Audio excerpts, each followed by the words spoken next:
struggle for every person every day. We all going through it in our own kind of way. So the last thing I need is your bullshit and hate. You can tell it to the cake that I'm smashing in your face. And welcome to Story Time with your boy Mike Bama. What's up, y'all? Y'all already probably thinking, well, this is new. Yeah, this whole new series is a new thing about new stuff. Well, not so new. Actually, I'm going to be telling y'all some stories, true past events, and they're a little bit more intimate, more personal, and behind the scenes. So I brought you somewhere a little bit more intimate, personal, and behind the scenes. We are in my bedroom. Now, normally we do this in the office because I have an office, but like I said, something a little bit different, so I figured we'd change up the setting. With that being said, what we're going to do is I'm going to tell you some true life stories that actually happened. Now, you can choose to believe them or don't. I really don't care. If you get nothing more out of this than the entertainment value, well, there you go. You'll hear some funny, entertaining stories. I'm telling you, they're all true. I don't care if you believe it, but if you do, I mean, you'll understand how crazy my life really is and how my life has pretty much already been a movie. I've had a lot of friends tell me, bro, you should write a book or something, but I'm too lazy to write a book. I don't have time. So, I'm going to just tell y'all the stories, and you can learn the lessons as I have through them or whatever, but let's get started. Alright, so the first story that I'm going to tell y'all about is, well, I guess, first, let's tell y'all where the name Mike Bama came from. We'll backtrack on that real quick and tell y'all how it came to be. So I grew up in southern Alabama, Millbrook, Prattville area, right outside of Montgomery. That's where I've lived pretty much my whole life. But my mom, my biological mother, has lived everywhere. Colorado, California, Nebraska, Iowa, everywhere. Like, she's all over the place. And I would go visit her, you know, starting, I want to say around the time I was 8 years old. I used to, well, probably younger than that, but at 8, I was flying by myself to Colorado, California, wherever she was. And I would stay for the summers, Christmas breaks, stuff like that, anytime there was a nice extension from school. So, planes are no big deal to me. I've been doing planes forever. I've been flying all over the place. And probably, I remember as early as like 13, my mom was living in California, and I would fly out there. And I've always been a very outgoing person. My mom has said that I've never met a stranger before in my life because everybody I meet, I just... Well, I would go up there every summer and I would make a gang of new friends. And because I'm from Alabama and I've got this super strong southern accent that I don't hear and nobody hears down here, but get anywhere outside of the South and it's pretty thick and apparent, they would call me Bama, Alabama Mike. And it really got shortened down to Bama Mike a lot, or just Bama. So that tag has always kind of been around. But fast forward to I'm 21-ish, and I just start thinking about music for real, right? I'm coming up on the end of my military career, or potentially coming up on the end of my military career, coming up on the end of my contract anyways. And I'm contemplating other ideas for what I'm going to do. And military was fun, but I was like, I'm young, I'm single, I don't have no kids, you know. I'm like, what am I going to do when, you know, the next step? And I was like, man, this is like the perfect opportunity to chase my dreams. Like, so many people had told me that they didn't get the opportunity to chase their dreams for real because of kids, or because they were married and they had to move somewhere with their spouse, or you know, just a million other reasons, college or whatever. And I was like, I don't have any of these things holding me back. I've got money right now because of the military. I've got, you know, I'm young, but I'm old. Like, I was old enough to do whatever I wanted, but I was young. So it just felt like there was no excuses for me not to chase my dreams. Like, do it. So I did it. I went and found a really good studio.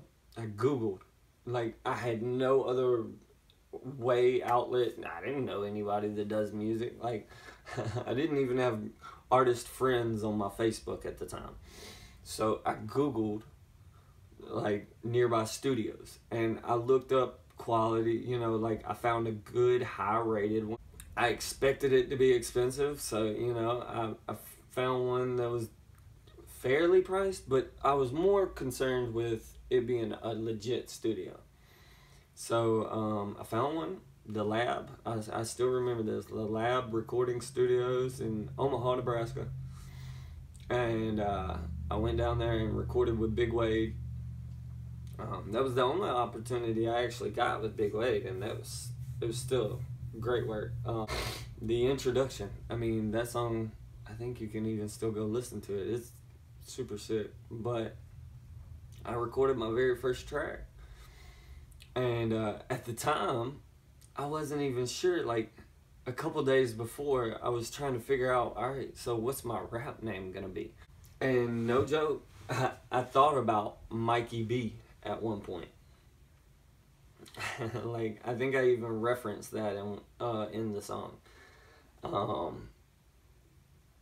Glad I didn't go with that, like, honestly. But I thought about it, and it was either going to be Mikey B, or I thought about Bama Mike. And then it just dawned on me, well, what if I flipped them and I made Bama my last name? Like, I took on the state, because I'm used to people calling me Bama Mike anyways. What if it was Mike Bama? And it was just catchy. I felt like it had a good ring to it, and it would stick in people's heads. But I'm one of those type of people, everything's got to mean something. And I couldn't just rep the state, so I was like, all right, now we really got to break this Bama down, though. What is Bama going to be about? And so that's where I put in a little bit of time, and it ended up being believe and manifest anything. And that, I don't even think at the time when I made it, I understood what that was going to become. Like, BamFam wasn't even a thought yet. It was Bama Nation at the time. And Bama Nation, as long as that stood for something. It was believe and manifest anything, never abandon those in obvious need. Alright, and to be part of the Bama Nation, that's what you had to believe. You got to believe that you can accomplish anything you want, and you've got to be the type of person that's not going to abandon those in obvious need. Those are the type of people I wanted surrounding me, was people that believed they could accomplish anything, and they were good enough people that they would help those that they saw needed help. Now, the BamFam has not really changed that. It just shortened it. Believe and manifest for all mankind, which is basically, you know, like, are you trying to make the world a better place by what you're believing? So that, you know, that's the simple gist of the BamFam, how that was created from the Bama Nation and Mike Bama, you know. And it all just ties back in with each other, which is, you know, do you believe that you can actually change your circumstances or the world or whatever? It kills me when I talk to so many people that say, you know, this is just how it is. What do you mean it's just how it is? You can make your situation better at any time. So I don't buy that. It's just how it is, or I've got to deal with this, or anything. Like, your actions will always follow your beliefs. So if you believe, Maybe. Well, alright, then your actions are gonna be maybe. If you believe I'm fisting to walk up there and knock a freaking home run, guess what? You're gonna knock a home run. Or you're gonna swing so hard that it freaking should have knocked a home run. And keep believing it. And eventually you're gonna land with that ball and you're gonna knock a home run.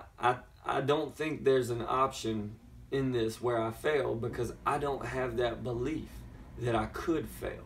I know a lot of people do, and I know you're probably supposed to, but I don't believe that I could fail. I don't. The only way to fail is to quit. And I ain't quitting, homie. I can tell you that right now. So, now you have a little bit of background on me and on the BamFam, where the Mike Bama name came from. Now I'm going to tell y'all one funny story to end it off. And keep in mind, these are all true. So, my lovely wife, Amber. If you don't know Amber, I don't know how you're on this channel. Go look at my Instagram. It's my awesome, sweet wife that I've been with for 7 years. She's ridden with me since before the music, and she'll be here after I'm gone. I believe that. She's gonna outlive me. But she's awesome. Probably in the next episode or two, I'll give y'all the how we met and how that's a good, funny, interesting story, but how she actually won me over. But I gotta give y'all a little story, a little funny tidbit from when we were riding together one time, and a raindrop stole my soul. Okay, so we're riding down the road, just completely oblivious. I mean, we're riding through Fredericksburg, Virginia, which is where my wife's from. We pull up at a red light. We're sitting there, just chilling, blah, blah, blah, blah, blah, you know, talking about nothing. We got the music playing kind of loud, not really loud, but like, it's pretty loud. And we've got the windows down. And it's kind of cold, but not freezing, not like Virginia can get. Virginia can get cold, let me tell you what. I mean, it ain't Iowa, but it's cold. It snows there and stuff. So, cold, thin, crisp air, but it's not snowing or anything yet. And we got the windows down, and I got my hand up, you know, sitting on the windowsill like this, riding. And then she pulls off, and we get to going.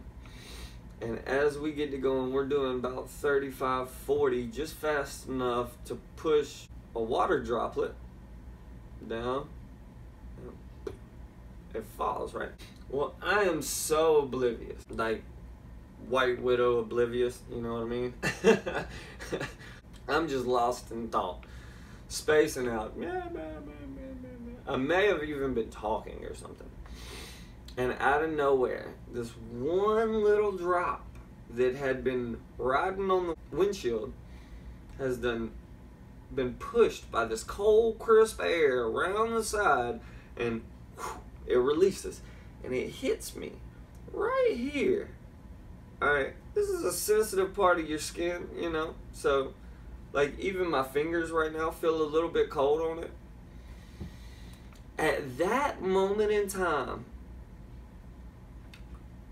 I was so just lost in thought or whatever I was saying, that when that raindrop hit me at negative 600 degrees, it felt like, it was so cold that it stunned my nerves and I thought I got shot.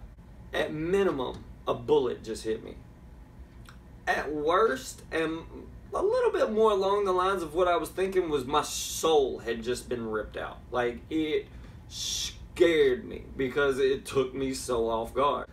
I've never been so frightened by a freaking raindrop. You know, it was just the shock factor of anything, more the shock value, but it definitely frightened me because I let out a scream that to this day I have only matched once, and it was when I was like 11. And at this time, I'm like 24, 23, you know. Yeah.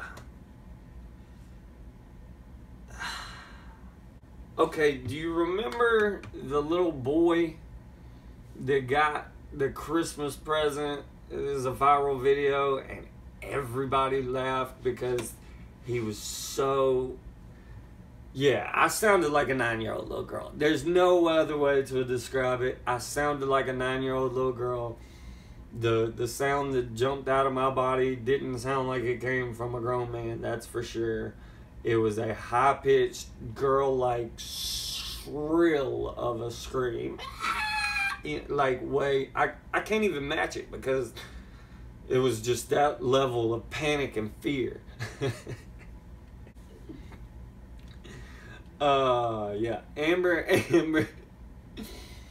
her face was fear because of the fear that I had. But then when she realized what it was, and I realized what it was, we almost had to pull over so she could catch her breath to stop from laughing. And even though it was just me and her, I was redder than this cup of embarrassment. Like, honestly, it was... So, the lesson to that is always pay attention to your surroundings. Because just a moment of oblivion can make you look real stupid. Alright, but anyways, that's it. I gave y'all a little bit of background on me, and I gave y'all a fun little anecdote story. This is the kind of stuff that I'm going to start doing. If you're not into it, don't watch it. I don't care. You know, go watch my Vivo and you can see the music videos. But if you want to know more about me and you actually enjoy this, hearing my stories, knowing background on who Mike Bama is, then make sure you smash that subscribe button, give this video a big old thumbs up, and share it with somebody. Tell them about the BamFam. Tell them that they can believe and manifest anything, and I'm the guy that'll teach them how to do it. You know what I'm saying, bro? Alright, I'm gonna wrap it up there. I love y'all. I appreciate y'all. Like, I honestly thank y'all for taking the time to watch my videos and support me following my dream, because it's y'all are the ones helping me to manifest what I believe. So, I'll help you in any way, as long as you believe and manifest for all mankind. Make the world a better place. Do it with your mind. Alright, y'all. I'm gonna get out of here. I'll see y'all very soon. I haven't decided on exactly how frequently these are gonna come out. We'll probably just do every Monday, to be honest with you. But that's gonna do it. So, until next Monday, I'm out. Peace. I say Mike, y'all say Bama. Mike, Bama, Mike.